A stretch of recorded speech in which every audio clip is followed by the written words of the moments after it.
razão do estudo desta manhã é de algo que tem me chamado a atenção ultimamente e que não é algo novo, é algo que sempre, quando você vai estudar a história da igreja, você percebe este conflito muito claro. E como alguns irmãos que se posicionaram em relação a uma novidade, a algo que realmente significava algo bom e algo novo, causaram estranheza no mundo, causaram espanto ao mundo,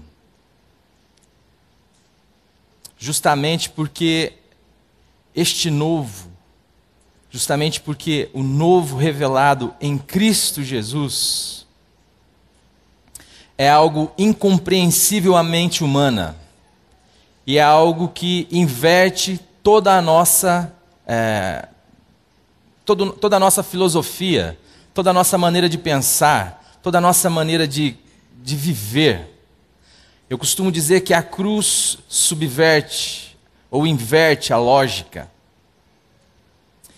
Mas no decorrer do processo, no decorrer da história, aquilo que é anunciado como novo, aquilo que é anunciado como algo bom, algo realmente inaugural, passa então, por causa desta incompreensão da mente humana e da tentativa do homem de fazer do evangelho algo compreensível ou algo que faça sentido ao sistema do mundo, porque o homem tenta então fazer do evangelho algo que possa correr o curso que o mundo propõe, começa então as distorções do evangelho, começa então as adaptações do evangelho, e começa a entrar algumas sutilezas no evangelho, mas que o descaracterizam por completo, porque nada que você acrescente ao evangelho,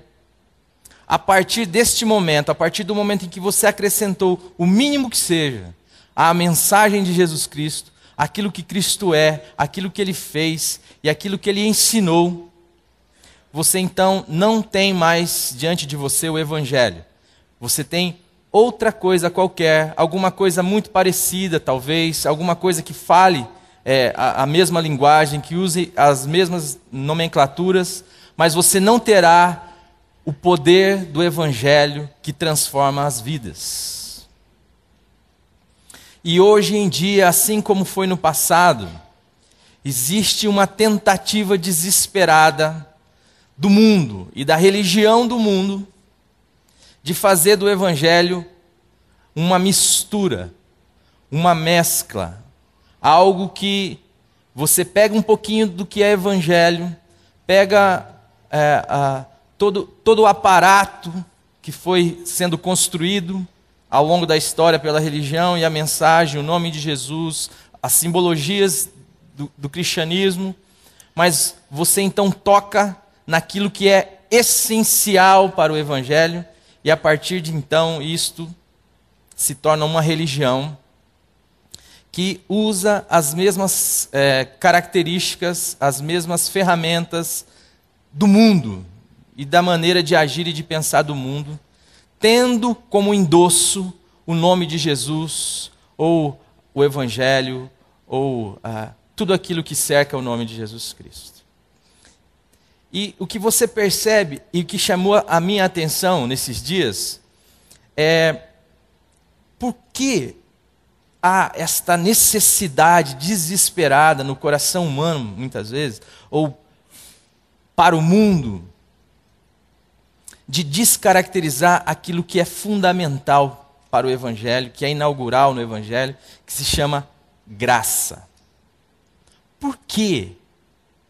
Por que há uma necessidade de se condenar a graça, de se repudiar a graça, no exato sentido do termo?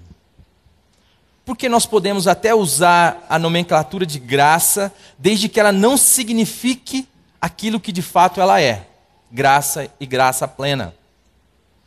Então, pensando nestes termos, pensando nesta questão, o Senhor me levou a confeccionar esse estudo e a pensar e a meditar, e gostaria de trazer isso para vocês. O título do nosso estudo nesta manhã é A Graça no Banco dos Réus. E o texto chave está em Romanos 11:6. Mas, se é pela graça, já não é pelas obras. De outra maneira, a graça já não é mais graça. Santo Espírito, esta é a tua palavra. Senhor amado, o Senhor age com soberania, com graça, com amor. Cada pessoa que aqui está, Senhor, está porque o Senhor permitiu, porque a tua graça, Senhor, os trouxe, porque ainda que no seu coração surgisse o desejo e o sentimento de vir e estar aqui neste momento, mas nós sabemos que tudo o que somos, o que temos, Senhor, vem de Ti. Nada, Senhor, nada, absolutamente nada, Senhor, que nós possamos pensar, ser, fazer, a não ser, Pai, que seja pela Tua graça, pode ter significado no Teu reino.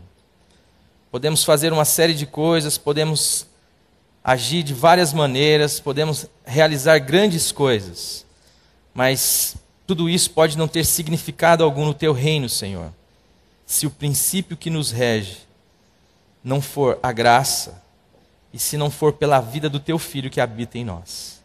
É em nome do Senhor Jesus que nós te pedimos pela palavra nesta manhã e pela vida de cada amado Seu que está aqui nesta manhã. Em nome do Senhor Jesus Cristo. Amém. Nada é mais essencial, fundamental e inegociável para a fé em Jesus Cristo e em seu Evangelho do que a graça. Tipificando, a graça é como uma das pernas de Deus que se alterna com a outra chamada misericórdia em todo o movimento de Deus em nossa direção. Antes de prosseguirmos em nossa reflexão, entendemos ser muito importante uma definição de graça. Eu gostaria só de tratar um pouco dessa essencialidade, dessa fundamentalidade da graça. Deus não tem como, e nós vamos ver isso no decorrer do estudo, não tem como, eu quero deixar isso bem claro, ser, fazer, agir em relação à sua criação, em relação a nós, a não ser pela graça. Alguns irmãos já disseram no passado que o que caracteriza, o que coloca um diferencial no cristianismo, quando colocado em comparação com qualquer outra religião, é a graça. A graça é algo inaugural. A graça é algo que não depende de você, não depende dos seus méritos, não depende das suas qualidades, mas é algo que depende e está simplesmente no amor, no caráter de Deus e na disposição de Deus de se dar, de se doar em direção àquele que não pode, àquele que não é, àquele que não tem. Isto é graça. E isto é inaugural no Evangelho. Isto é essencial e isto é fundamental para o Evangelho. E não adianta querer usar do termo Evangelho, do termo graça, e começar num processo a adicionar questões mínimas que seja, porque não será mais graça. Graça significa você morreu, Cristo é a sua vida. Graça significa não mais eu, mas Cristo. Graça significa eu não posso, mas Deus em mim pode todas as coisas. Graça significa Deus sendo aquilo que eu não posso ser. Graça significa eu me rendendo ao amor e à misericórdia de Deus e dizendo, Senhor, eu recebo o veredito da cruz, eu recebo, ainda que eu não entenda, porque eu vivo num sistema que que produz uma competitividade, porque nesse sistema que eu vivo, eu preciso ser, eu preciso me autoafirmar, eu preciso parecer melhor que o outro, eu preciso adquirir respeitabilidade através das minhas qualidades, das minhas diferenciações, dos meus méritos. O sistema que eu vivo, Senhor, só o primeiro é exaltado. O sistema que eu vivo, eu preciso passar por cima das pessoas para que eu possa receber dos outros a admiração, para que eu possa receber dos outros a respeitabilidade. Enquanto a graça e o evangelho e a salvação de Deus em Cristo Jesus olha para nós como pecadores, como indignos, mas amados e profundamente amados por um Deus que não dá para se entender, que então resolve se dar, que resolve ser tudo aquilo que o pecador não podia ser, tudo aquilo que o ser humano não podia ser em relação a ele, Deus então vem dar, vem ser.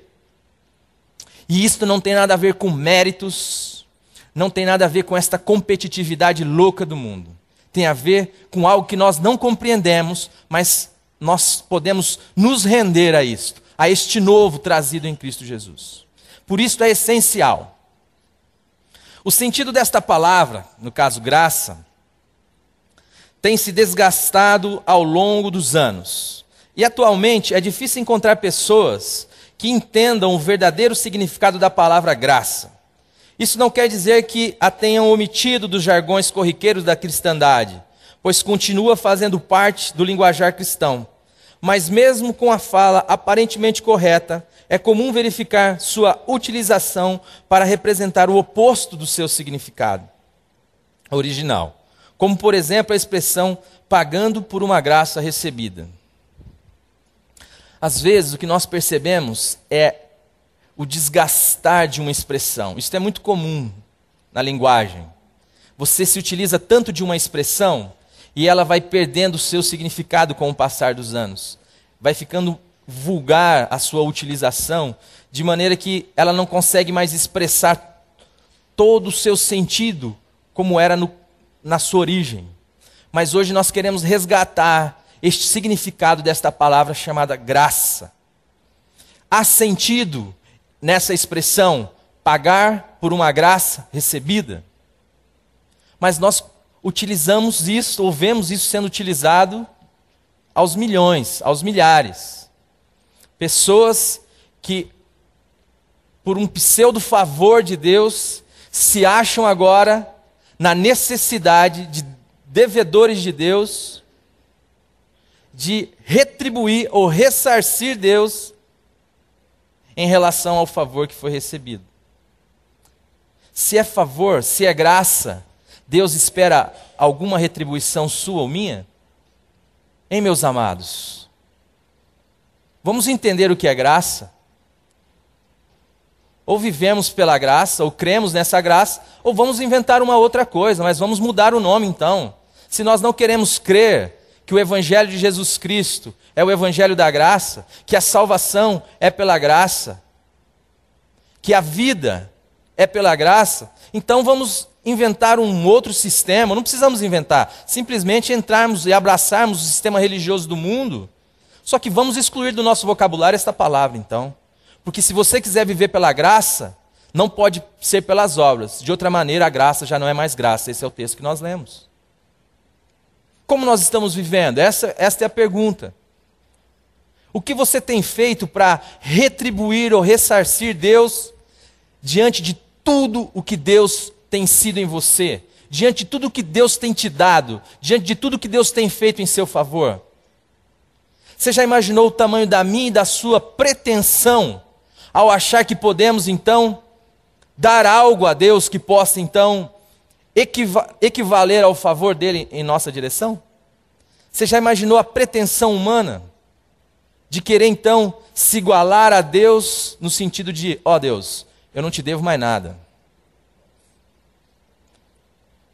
Que Deus tenha misericórdia de nós. Poucas coisas podem ser tão confusas como a expressão acima. Outra sentença que suscita certa confusão é graça barata. Dietrich Bonhoeffer popularizou esta expressão. É indiscutível o caráter e a contribuição de Bonhoeffer para a igreja e para o povo alemão durante a Segunda Guerra Mundial. E fica claro a sua intenção ao utilizá-la, a de combater aqueles que usavam do conceito de graça como um meio para viver uma vida mergulhada, acostumada e conformada com o pecado de viver para si. Eu quero deixar claro para os irmãos que eu não estou aqui denegrindo a imagem de Dietrich Bonhoeffer, porque não sou nada. Quem sou eu para querer falar alguma coisa de Dietrich Bonhoeffer?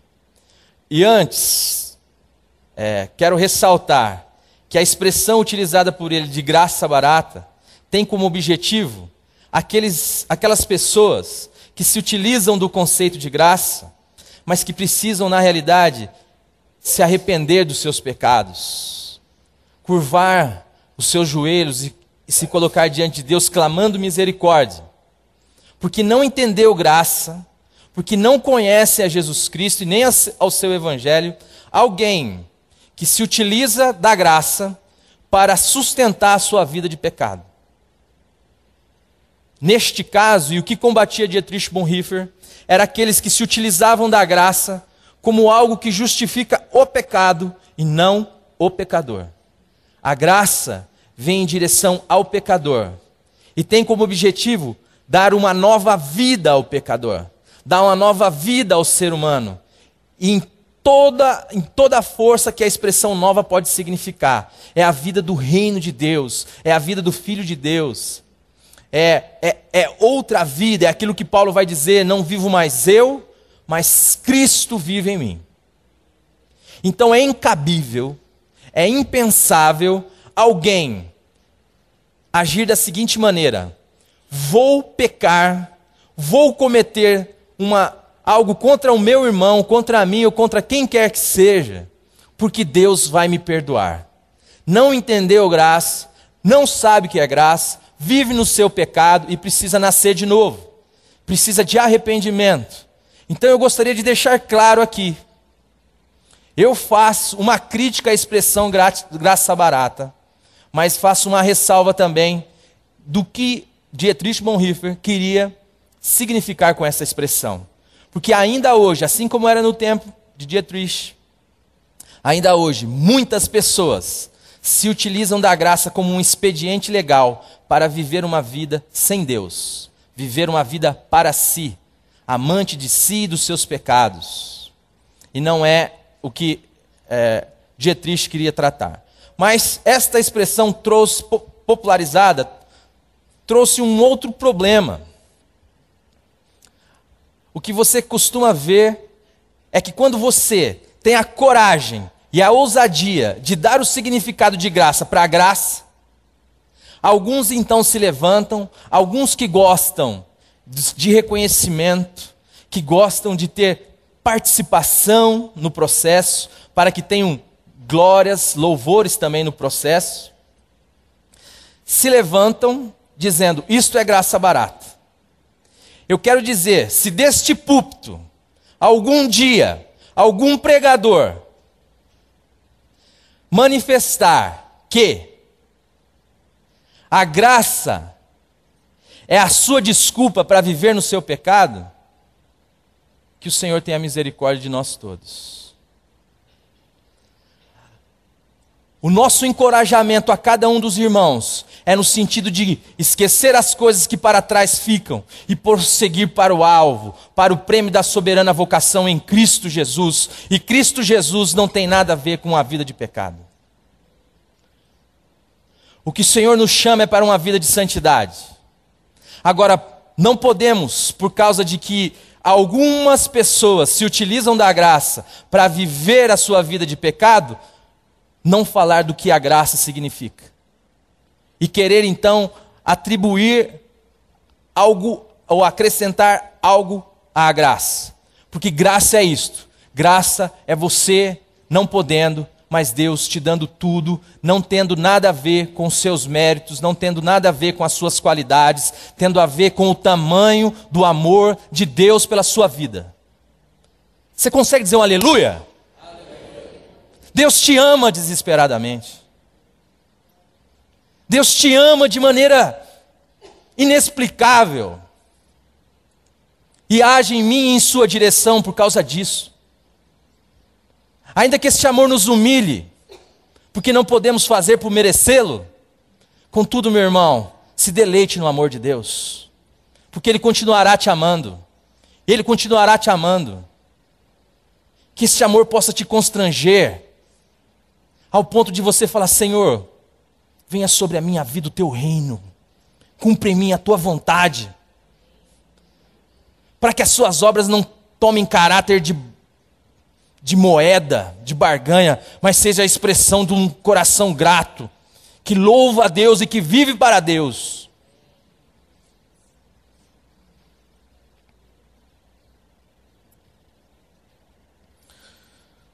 O problema surge quando a expressão graça barata suscita uma impossibilidade em atribuir valor no que se refere à graça de Deus, além de carregar em si uma incoerência lógica, pois, se é graça, não tem custo, e se é barata, já não é graça, ainda que o custo seja baixo. Vamos deixar claro isso aqui? Se tiver qualquer custo, ainda que seja mínimo, já não é mais graça. O contrário do que muitas pessoas pensam, a graça representa a extrema valorização da obra de Deus consumada em Cristo a nosso favor. Algo que é imensurável em valor. O que o Pai fez em Cristo Jesus não pode ser obtido por preço, tendo em vista a grandeza de sua preciosidade. Nunca poderia ser desfrutado por nenhum de nós, a não ser que nos fosse concedido por graça. A crítica surge de que, na tentativa de associar o pensamento humano ou a filosofia humana com o Evangelho. Então, como no mundo as pessoas não dão valor àquilo que não lhes custa, ou seja, só é precioso de fato para mim aquilo que custou o meu labor, o meu suor, aquilo que eu posso dizer, eu conquistei com a minha gana, com a minha raça, com o meu trabalho, glórias a mim, louvado seja eu. Como no mundo é assim, nós achamos que também com relação ao que Deus, a obra consumada, viu meus amados, eu só queria destacar esta palavra, consumada, plena, pronta, perfeita, acabada, em Cristo Jesus, nós achamos que se dissermos, irmãos, é graça plena, não custa nada, o irmão não vai valorizar, a pessoa não vai querer. Meus amados, o convencimento quem dá é o Espírito.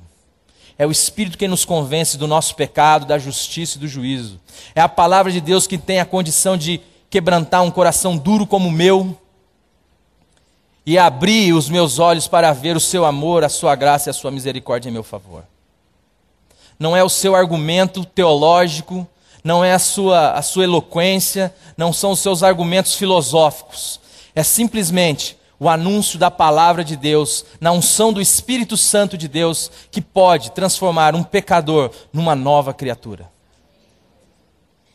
Portanto, não faz sentido omitir a graça, com a desculpa de que se falarmos assim, se dissermos que é assim, se pregarmos assim, as pessoas não vão valorizar. Não valorize, quem não quiser não valorize.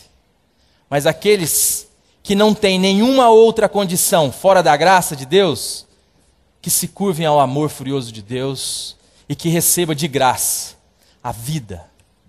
Amém?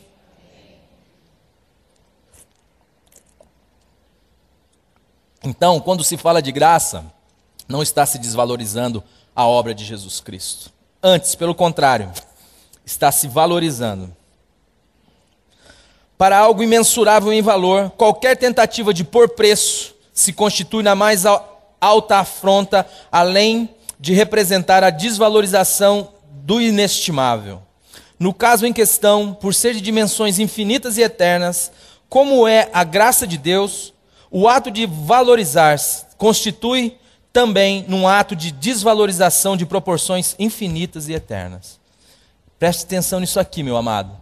Todas as vezes que eu ou você quisermos pôr um preço na obra de Jesus Cristo, por maior que seja o valor do que você esteja fazendo, ou por maior que seja a sua conta bancária, você estará cometendo um ato de desvalorização absurda do que Cristo fez em meu e em seu favor. Dá para compreender isso? Aquilo que foi feito por Deus em Cristo é imensurável em valor. E é uma pretensão humana achar que pode, então,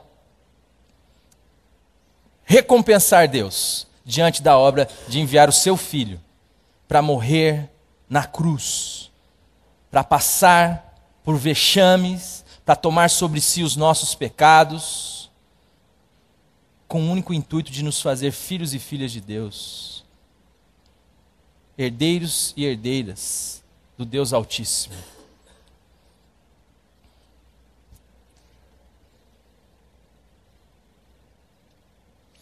Quanto mais tentamos comprar o favor de Deus, mais exposta fica a nossa ignorância. Quanto mais tentamos comprar o favor de Deus, mais exposta fica a nossa ignorância a respeito do Evangelho da Graça. Sendo assim, alguém arriscaria pôr um preço na vida daquele que criou e sustenta o universo pelo poder da sua palavra? Quanto você tem em caixa para recompensar o Deus Criador dos céus e da terra pela obra de oferecer a vida do seu Filho como sacrifício na cruz do Calvário?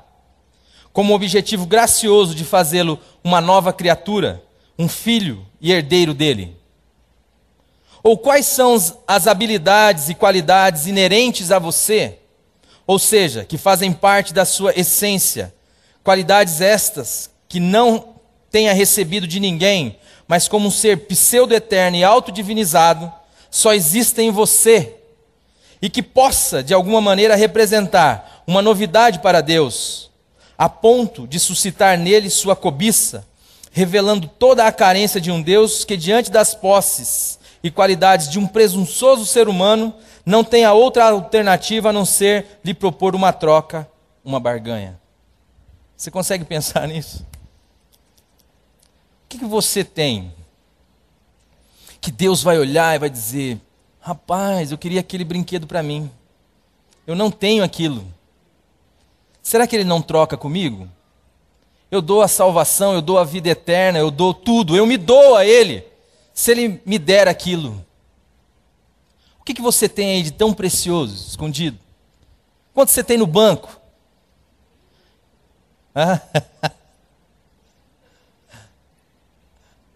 Quanto você tem que possa recompensar Deus por tudo que Deus fez por você? Meus amados, a única questão que eu estou querendo levar os irmãos a meditarem é que você e eu não temos nada, ainda que isso doa demais no nosso coração.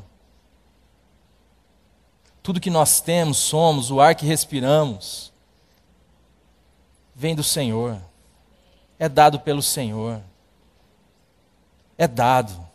É nós que pensamos que é fruto do nosso braço, nós que pensamos que é fruto do nosso esforço, nós que pensamos que tem valor. No céu, isso tudo não tem valor. Talvez tenha para o seu vizinho, talvez tenha para o seu parente, talvez tenha para alguém ganancioso, mas o favor de Deus não se pode comprar com dinheiro. E nem se pode comprar com nada, porque nada pode se comparar ao que Deus fez em nosso favor. É só isso que eu estou querendo levar os irmãos a meditarem. Em sua relação com o homem, Deus não tem como existir, ser e fazer nada, a não ser movido por seu amor, sustentado por sua graça e misericórdia. Talvez seja justamente por sua fundamentalidade inegociável no que se refere à verdade do Evangelho que ela, a graça, tenha sido tão atacada no curso da história. Eu imagino o seguinte: por que falar de graça, graça plena, graça de graça, causa tanto alvoroço? A única resposta que eu encontrei para o meu coração tem a ver com esta fundamentalidade da graça no que diz respeito ao verdadeiro Evangelho. Existe um sistema no mundo que não quer que as pessoas conheçam o verdadeiro Evangelho. Porque Paulo vai dizer que o Evangelho, do qual ele não se envergonha, é o poder de Deus para a salvação de todo aquele que crê. Então, se eu coloco um outro sistema, ou se eu adiciono ao Evangelho qualquer outra coisa, ele deixa de ser evangelho, logo a sua eficácia e o seu poder ficam comprometidos. Logo é o que Paulo vai dizer na carta aos Gálatas, não é evangelho. Se não é evangelho, não muda. Transforma você num religioso, transforma você num crítico, transforma você num cidadão padrão, mas não transforma você num cidadão do reino dos céus. Não é capaz de te dar uma nova vida, porque a única coisa que é capaz, o único poder que é capaz de transformar as nossas vidas é aquilo do que Paulo não se envergonhava, é o evangelho da graça de Deus em Cristo Jesus. Meu irmão, você pode, por causa da sua religião, parar de beber, parar de fumar, parar de um monte de coisa, mas isso não fará de você um filho de Deus, porque um filho de Deus é aquele que tem o Espírito Santo de Deus habitando em si, é aquele que morreu e que nasceu de novo, é aquele que tem o selo do Espírito. Não alguém que tem uma conduta moral ilibada, mas alguém que depende de Deus em tudo o que quer que faça parte da sua vida. É aquele que anda como uma criança, como a palavra de Deus vai dizer, que se alguém não se tornar como uma criança não pode ver o reino de Deus. É alguém que é dependente de Deus, que anda com Deus, em comunhão com Deus, que vive para Deus. E isso só é capaz quando nós fomos crucificados.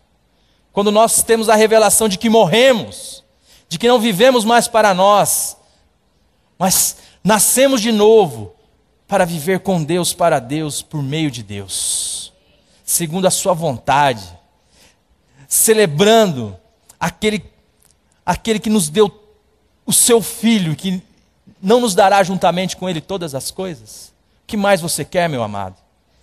Se Deus é verdadeiro, se o Evangelho é real, isso faz sentido. Alguém que tem o Deus Todo-Poderoso, que tem o Filho de Deus, que tem a Trindade Santa habitando em si, quer mais o quê? Você quer bajulações? Você quer ser reconhecido? O que você quer? Você já tem tudo. Seja um instrumento de Deus para Deus implantar o seu reino neste lugar, na vida das pessoas, na vida dos seus filhos, na vida dos seus amigos, dos seus irmãos, no seu bairro, na sua cidade. Não viva mais as barganhas com Deus, mas entenda, tudo que você tem é fruto da graça. Sabe o que vai acontecer no meu e no seu coração? Brota adoração a Deus. Quando nós entendemos isso, brota adoração a Deus. Mas quando vivemos pelo mérito, o que brota é murmuração. Porque na hora que você entender que Deus não te deu o que você acha que merece, você já começa a criticar Deus, como aquelas pessoas lá em Mateus 20, na vinha, que foi falado aqui na sexta-feira de Ano Novo. Brota murmuração. Nós não conseguimos celebrar, não conseguimos adorar a Deus, porque estamos cheios de justiça própria, e um Deus que não é capaz de ver em mim as minhas qualidades. Eu preciso demandar com este Deus e dizer, que negócio é esse? Eu dei o dízimo lá, por que você não me deu 100 vezes mais? Vou na igreja todo domingo.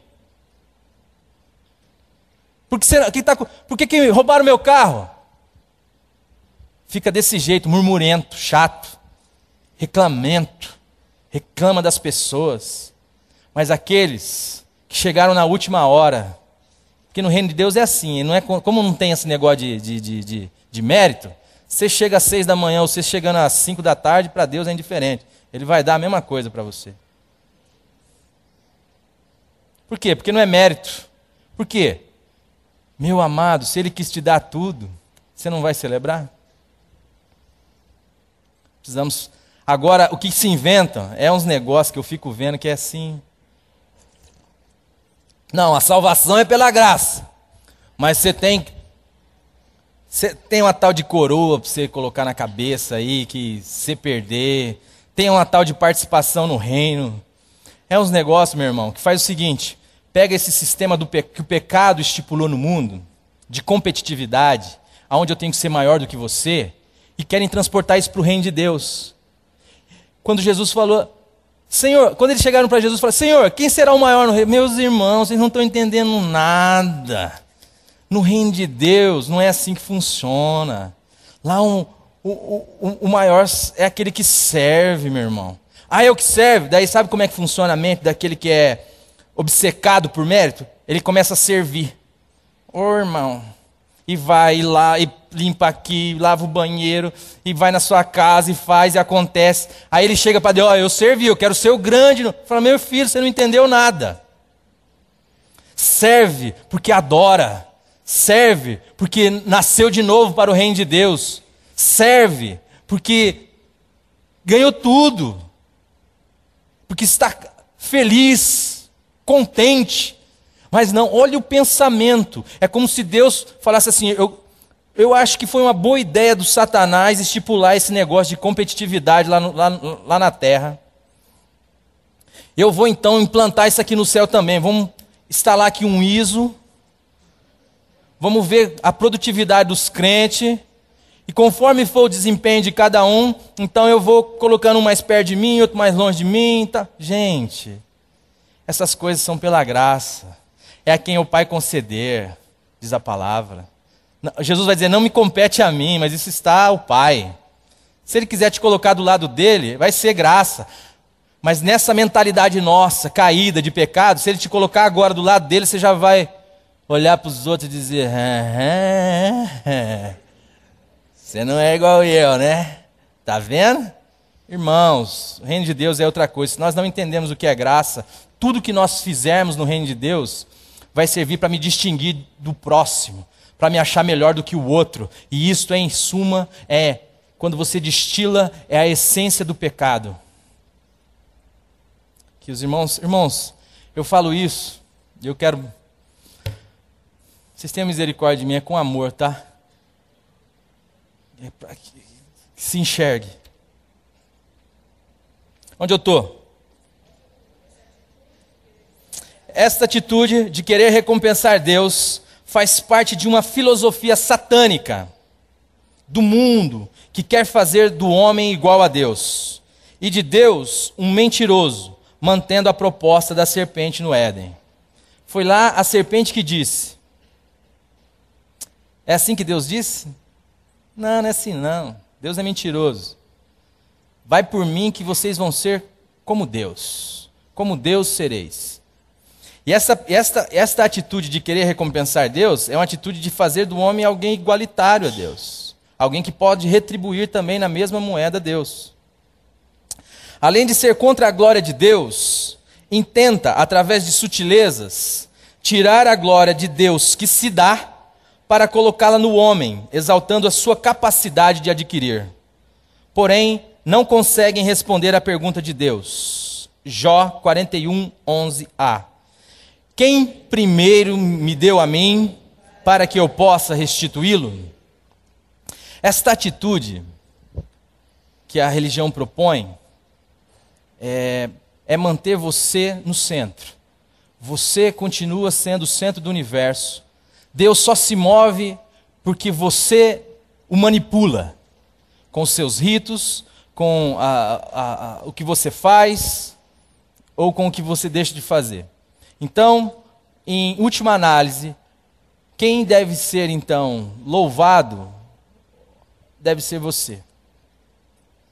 Quem deve ser então apreciado é você e não Deus.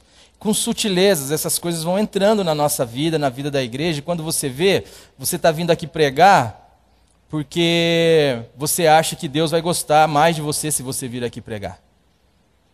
Ou você vem tocar porque você acha que está fazendo um grande favorzão para Deus. A palavra de Deus fala que Deus não pode ser servido por mãos humanas. Se você vive com Deus e para Deus, é um privilégio seu participar do que Deus está fazendo. E é graça. Hoje, a graça vem como aqueles que vivem em sua dimensão e seus pregadores encontram-se no banco dos réus.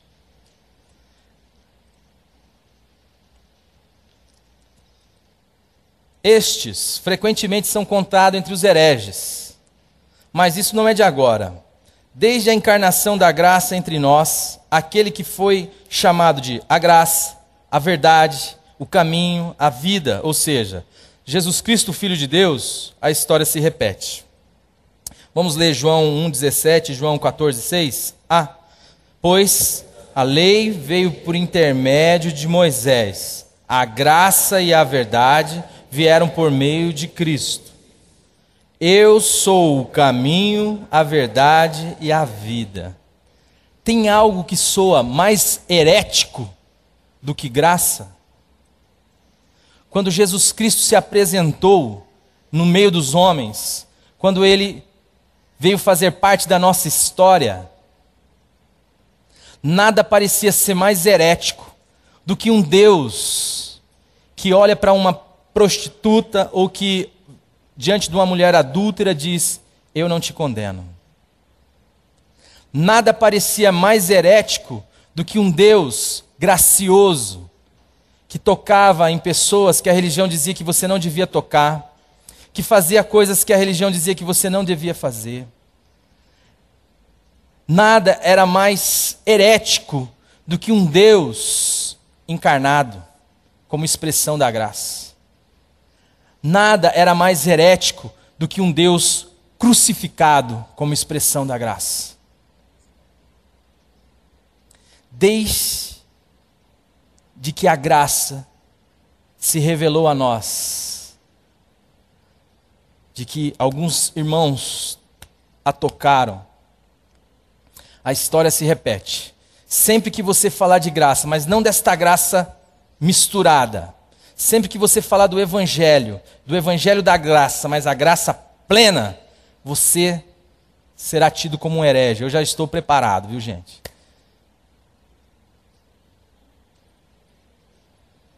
Na história da igreja, muitos irmãos morreram ou sofreram perseguições por terem seus nomes associados a esta criminosa de alta periculosidade, chamada graça. Vários personagens conhecidos, como o apóstolo Paulo, Santo Agostinho, Lutero e outros, além de incontáveis anônimos da graça, foram perseguidos, e muitos perderam suas vidas por anunciar a boa nova de Deus. 1 Pedro 5,10. O Deus de toda a graça, que em Cristo Jesus nos chamou à sua glória eterna. Mas qual é a acusação que pesa sobre a graça? Em primeiro lugar, a graça é acusada de subversiva, pois pode representar um ato de extremo amor por parte de Deus em relação ao homem, lançando fora todo o sentimento de medo do homem em relação a Deus, algo que inviabilizaria a sua obediência a Deus, que no mundo religioso é sustentada pelo medo, mas não é assim no reino de Deus. E eu gostaria que os irmãos prestassem muita atenção neste texto agora de 1 João 4, 16 e 18. E nós conhecemos e cremos no amor que Deus tem por nós. Deus é amor. Quem está em amor está em Deus, e Deus nele. No amor não há medo. Antes, o perfeito amor lança fora todo medo, porque o medo produz tormento.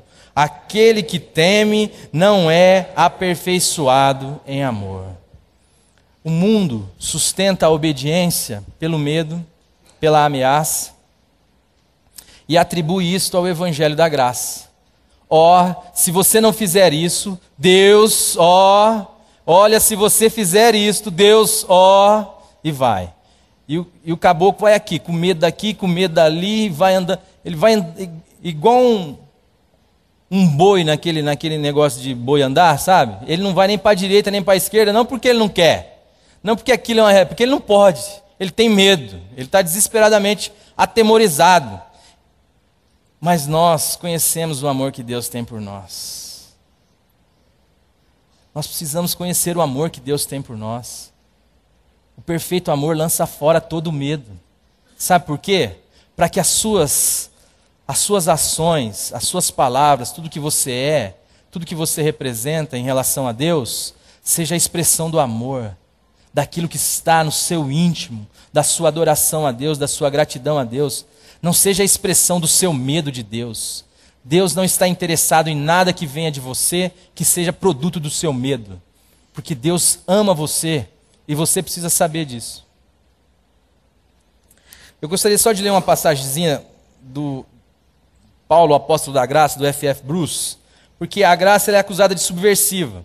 Se você tirar o medo de Deus, vai virar baderna. vai virar um Deus nos acuda isso aqui. Porque na cabeça oportunista do mundo e da filosofia do mundo, as pessoas tiram vantagem de tudo. De tudo. Então, vão querer tirar vantagem da graça também como algo que vai providenciar para ela o meio de viver a vida velha. Que ninguém diga que, por isso, o pecado devia aumentar, mesmo na vida do crente, para que a graça aumente ainda mais.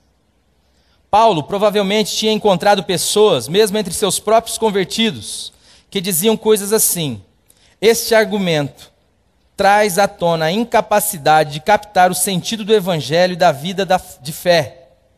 Os crentes em Cristo entram numa vida nova. Como viveremos ainda no pecado, nós, os que para ele morremos?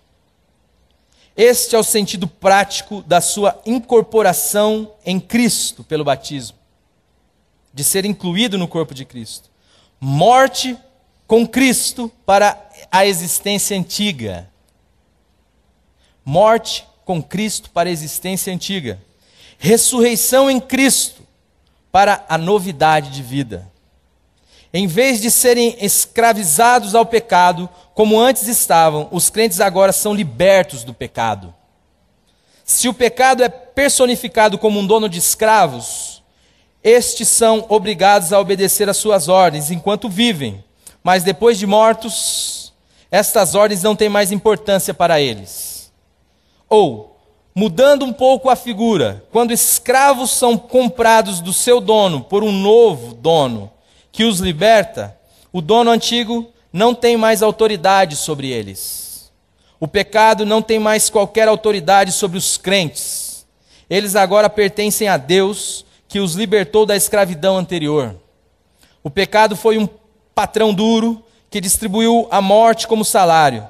Deus, em contraste, concede ao seu povo o presente gratuito da vida eterna em Cristo.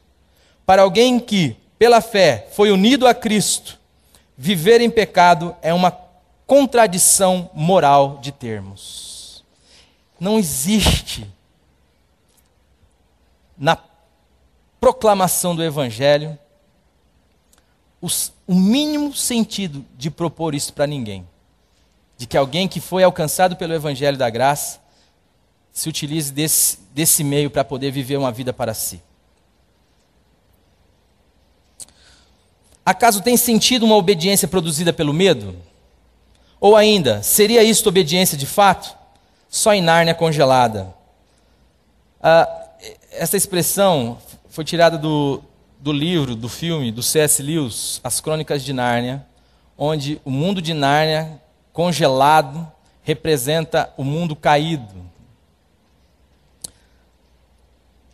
Só em Nárnia congelada, só no mundo que jaz no maligno, só existe um sentido para uma obediência que é promovida pelo medo no mundo caído, no reino de Deus não.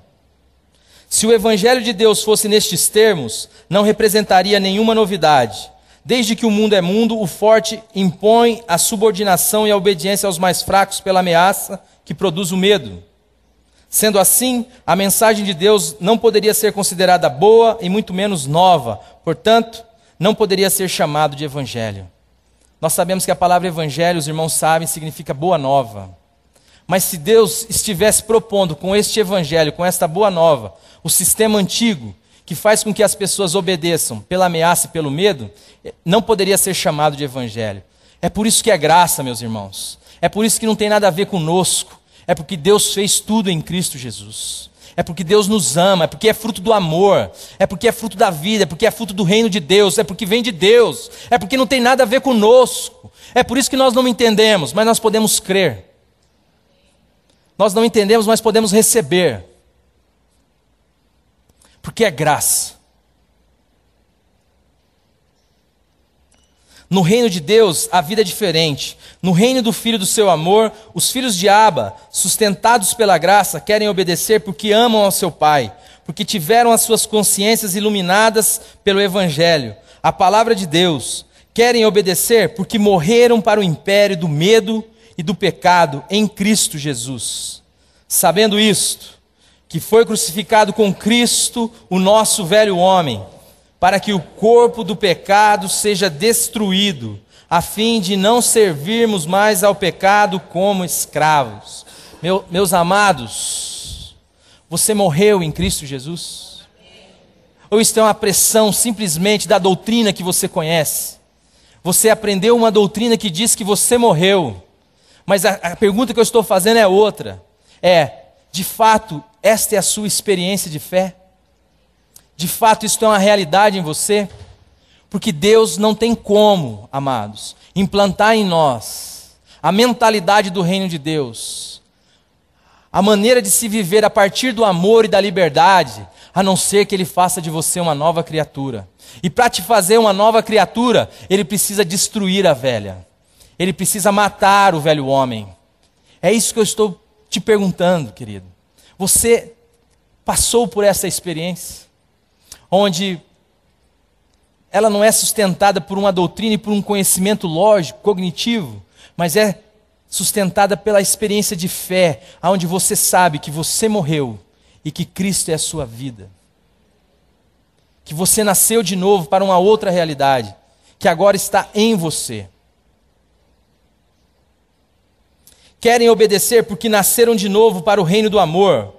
Portanto, se alguém está em Cristo, nova criatura é. As coisas velhas já passaram, tudo se fez novo. 2 Coríntios 5,17. Tudo se fez novo. Ainda que você olhe para você, lembre que é por fé. Como Paulo vai dizer, eu sei que em mim, isto é, na minha carne, não habita bem algum.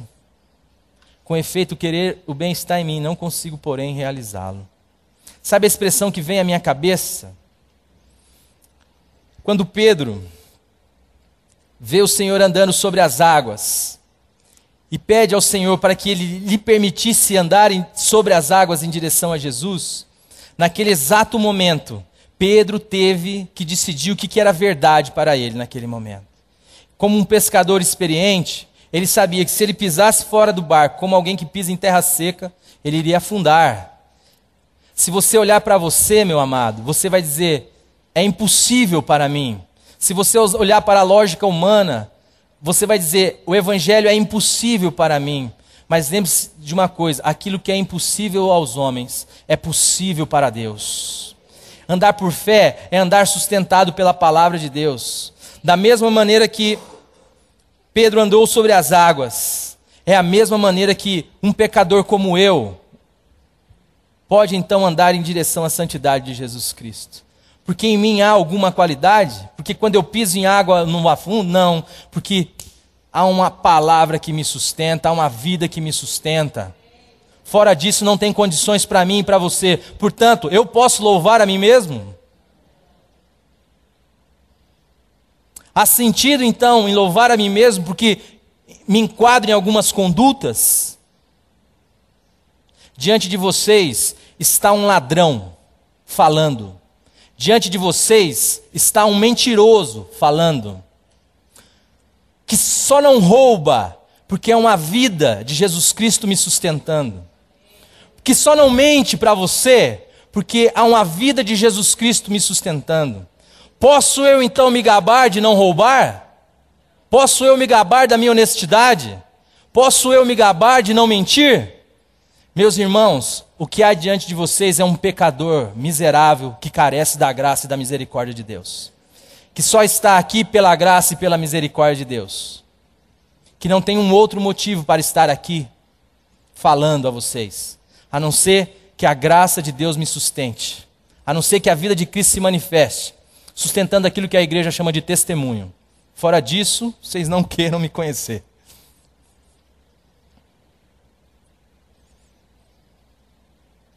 Eu me perco aqui, meus amores.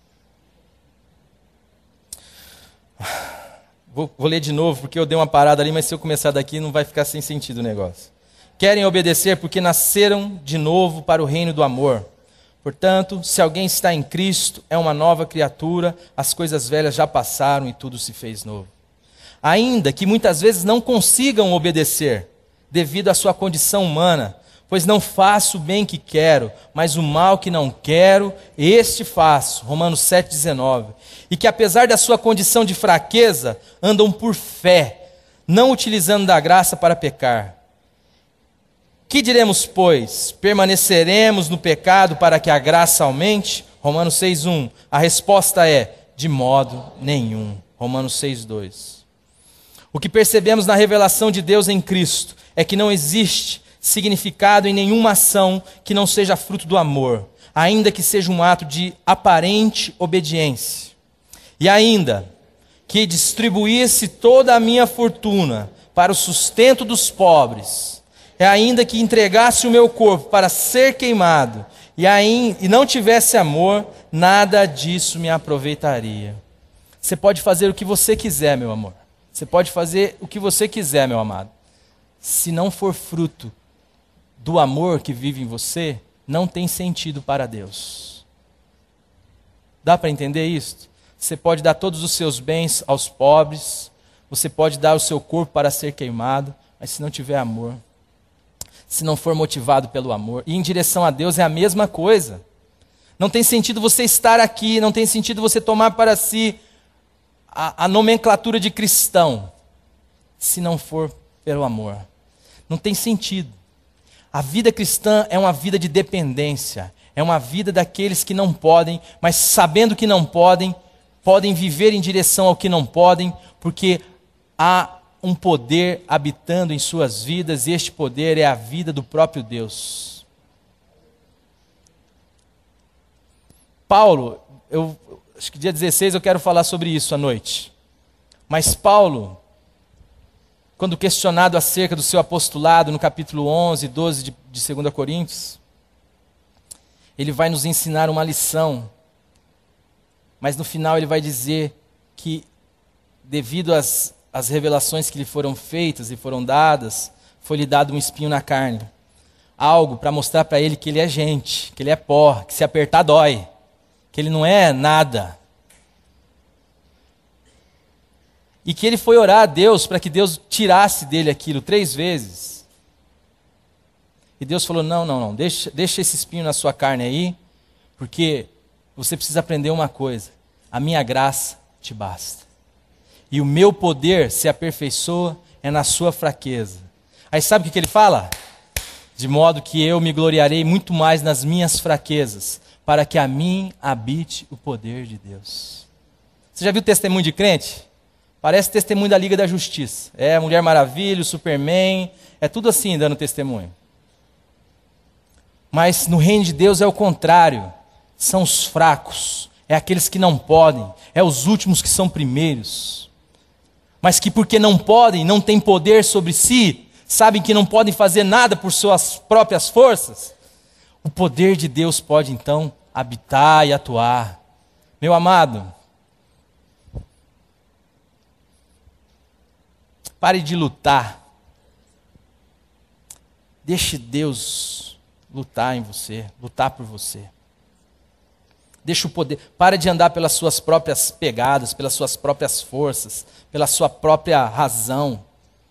Confie no amor de Deus. Se entregue como uma criança, como alguém que não pode. Você verá o poder de Deus se manifestando na sua vida. Cristo foi levado aos tribunais. Estou acabando. Cristo foi levado aos tribunais porque era a graça entre os homens. Não podemos admitir um negócio desse.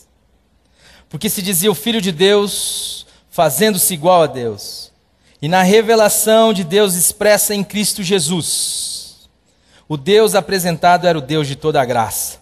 Algo intolerável para o sistema religioso do mundo, que não admite de forma alguma um Deus gracioso no sentido exato do termo. Vendo-o, os principais sacerdotes e seus guardas gritaram, crucifica-o, crucifica-o. Sacerdote é o quê? Religioso.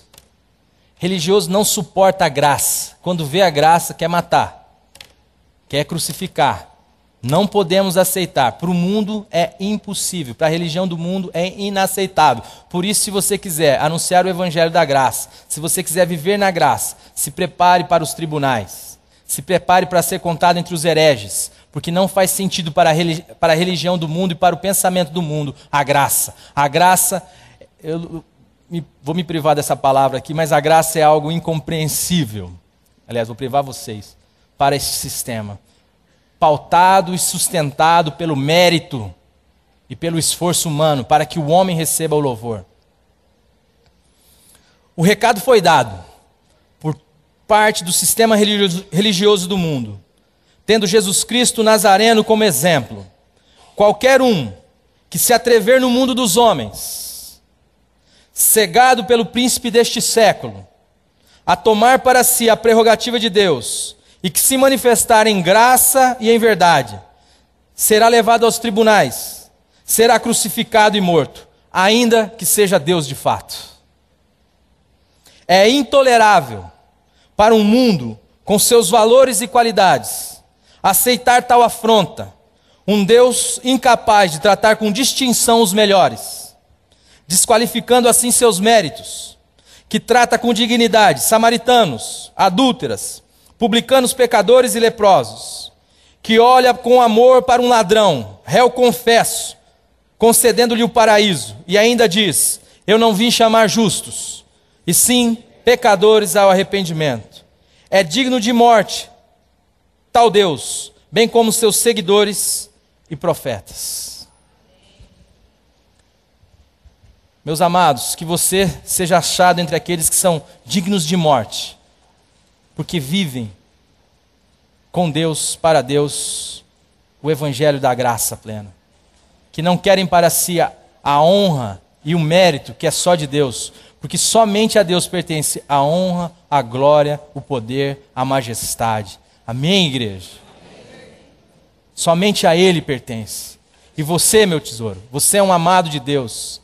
Não precisa mais desses expedientes, porque Deus decidiu te amar. E o que eu vou fazer? Como já disse um irmão, se o único que podia me condenar, resolveu me amar e me defender, eu só posso adorá-lo. Espero que você também. Feche seus olhos. Pai amado,